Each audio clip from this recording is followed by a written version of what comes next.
ತೆಲುಗು ಖ್ಯಾತ ನಟ ನಾಗಾರ್ಜುನ್ಗೆ ಈಗ ಒತ್ತುವರಿಯ ಶಾಕ್ ಎದುರಾಗಿದೆ. 1.2 ಎಕರೆ ಕೆರೆ ಮತ್ತು 2 ಎಕರೆ ಬಫರ್ ಝೋನ್ ಅನ್ನು ಒತ್ತುವರಿ ಮಾಡಿದ್ದಾರಂತೆ ನಟ ನಾಗಾರ್ಜುನ್.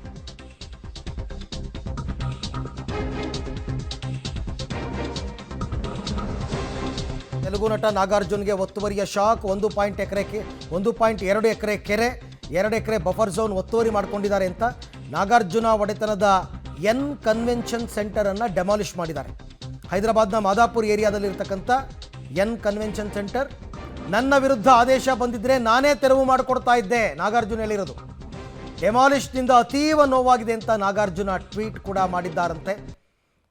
ಅಂದರೆ ಅವ್ರು ಹೇಳೋ ಪ್ರಕಾರ ಕೋರ್ಟಲ್ಲಿದೆ ಇದು, ಅದಕ್ಕೂ ಮುನ್ನ ಕೋರ್ಟಿಂದ ತೀರ್ಪು ಬರೋದಕ್ಕೂ ಮುನ್ನನೇ ಡೆಮಾಲಿಷ್ ಮಾಡಿದ್ದಾರೆ, ನನಗೆ ಹೇಳಿದರೆ ನಾವೇ ತೆರವು ಮಾಡಿಕೊಡ್ತಾ ಇದ್ದೆ ಅಂತ ಬೇಸರವನ್ನು ಕೂಡ ವ್ಯಕ್ತಪಡಿಸಿದ್ದಾರೆ. ಅಕ್ಕಿನೇನಿ ನಾಗಾರ್ಜುನ್ ಅವರ ಒಡೆತನದ ಎನ್ ಕನ್ವೆನ್ಷನ್ ಸೆಂಟರ್ ಅಂತ ಹೈದರಾಬಾದ್ನ ಮಾದಾಪುರ್ ಏರಿಯಾದಲ್ಲಿ ಇರ್ತಕ್ಕಂಥ ಒಂದು ಚೌಟ್ರಿ, ಅದು ಚೌಟ್ರಿನ ಡೆಮಾಲಿಷ್ ಮಾಡಿದ್ದಾರೆ. ಇವರು ಒತ್ತುವರಿ ಮಾಡಿಕೊಂಡಿದ್ದಾರೆ ಅಂತ ಆರೋಪ, ಕೆರೆ ಮತ್ತು ಬಫರ್ ಝೋನನ್ನು.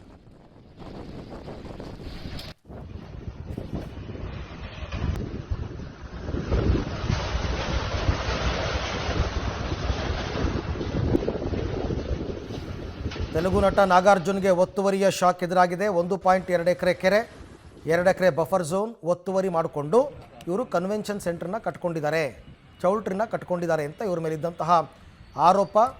ಈ ವಿವಾದ ಈಗ ಕೋರ್ಟ್ನಲ್ಲಿದೆ. ಕೋರ್ಟ್ನಲ್ಲಿದ್ದರೂ ಕೂಡ ತೆರವು ಮಾಡಲಾಗಿದೆ. ಕೋರ್ಟೇ ಆದೇಶ ಕೊಟ್ಟಿದ್ದರೆ ನಾನೇ ತೆರವು ಮಾಡಿಕೊಡ್ತಾ ಇದ್ದೆ ಅಂತ ಈಗ ನಾಗಾರ್ಜುನ್ ಅವರು ಟ್ವೀಟ್ ಮಾಡಿದ್ದಾರೆ. ಟ್ವೀಟ್ ಮಾಡಿ ತಮ್ಮ ನೋವನ್ನು ಹಂಚಿಕೊಂಡಿದ್ದಾರೆ. ನಂಗೆ ತುಂಬ ನೋವಾಗಿದೆ ಇದರಿಂದ ಅಂತ ಕೂಡ ನಾಗಾರ್ಜುನ್ ಅವರು ಹೇಳ್ಕೊಂಡಿದ್ದಾರೆ. ಹೈದರಾಬಾದ್ನ ಮಾದಾಪುರ ಏರಿಯಾದಲ್ಲಿದ್ದಂತಹ ಎನ್ ಕನ್ವೆನ್ಷನ್ ಸೆಂಟರ್ ಅಂತ, ಎನ್ ಅಂದರೆ ನಾಗಾರ್ಜುನ್ ಅಂತ ಇರಬೇಕು, ಅವ್ರದ್ದೇ ಅದು. ಇಲ್ಲಿ ನೋಡ್ತಾ ಇದ್ದೀರಲ್ಲ, ಮೊದಲು ಇದು ಡೆಮಾಲಿಷ್ ಮಾಡೋಕ್ಕೂ ಮೊದಲಿನ ಚಿತ್ರ ಇದು. ಸೊ ಇವರು ಕೆರೆ ಮತ್ತು ಬಫರ್ ಝೋನನ್ನು ಒತ್ತುವರಿ ಮಾಡ್ಕೊಂಡಿದ್ದಾರೆ, ಒತ್ತುವರಿ ಮಾಡ್ಕೊಂಡು ಕಟ್ಟಿದ್ದಾರೆ ಅಂತ ಅಲ್ಲಿನ ಸ್ಥಳೀಯ ಆಡಳಿತ ಐ ಥಿಂಕ್ ಅದನ್ನು ಡೆಮಾಲಿಷ್ ಮಾಡಿರ್ತಕ್ಕಂಥದ್ದು. ಗೊತ್ತಿಲ್ಲ ಕೋರ್ಟ್ನಲ್ಲಿದ್ದಾಗ ಇವರೇನಾದರೂ ಸ್ಟೇ ತಂದಿದ್ದಾರಾ ಡೆಮಾಲಿಷ್ ಮಾಡೋದಕ್ಕೆ, ಇಲ್ವಾ ನೋಡೋಣ.